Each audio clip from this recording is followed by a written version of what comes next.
Get on up. Everybody right there. Get into it. Everybody right there. Get involved. Everybody just come on up. Come on up. Come on, come on.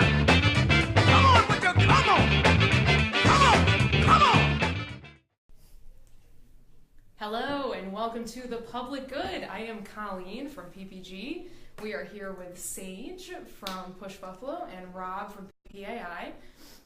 What do you think we should all know about this rate hike case from National Grid?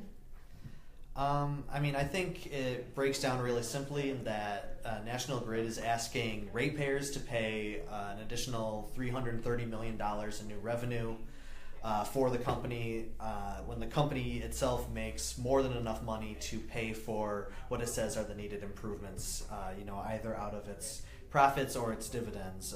National Grid recorded about $6 billion worth of profits in 2016. If they only reinvested 7% of that back into their company in this service area, then they would be able to pay for all of what they say are safety and reliability improvements. Wow.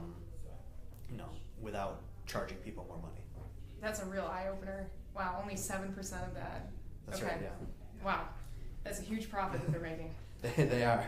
And for Push Buffalo, our entire plan for what we want our communities to be like is based in a just transition, which includes stopping the bad and building the new. And we insist that our utilities that have a lot of control over that infrastructure right now invest in building that new economy and that new infrastructure that's going to give us sustainable, resilient neighborhoods for the long term. And sustainability isn't just eco-friendly, it means affordable. Right. So we have National Grid currently charges us the highest service charge in this area. We pay $17 a month just to be connected to a service, and that isn't going to change no matter how energy efficient we get.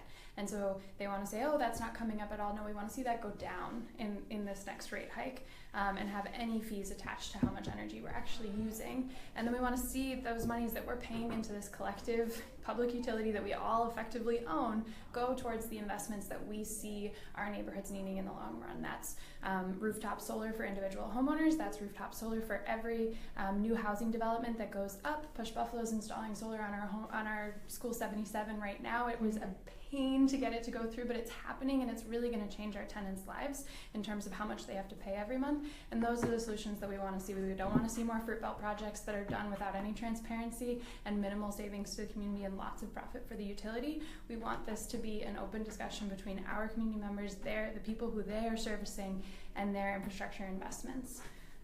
Excellent. So it's less about that consumer choice of turning off the lights and more about holding this huge company, this huge monopoly accountable. That's right.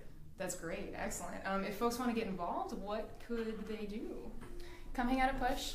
Okay. We have our next Energy Democracy Committee meeting on September 26th at Grant Street. That's 271 Grant from 6 to 8. You can come talk about this topic as well as the other work that we're doing to make the West Side and Buffalo as a whole more energy resilient in the long run. We are signing on to the rate case. We have cards to sign. We have all the things you can do. Come talk to us and learn more. All right. Excellent. Thank you so much for your work. Thanks for being on The Public Good. Yeah. All right. Everybody over there. Get on up. Everybody right there. Get into it.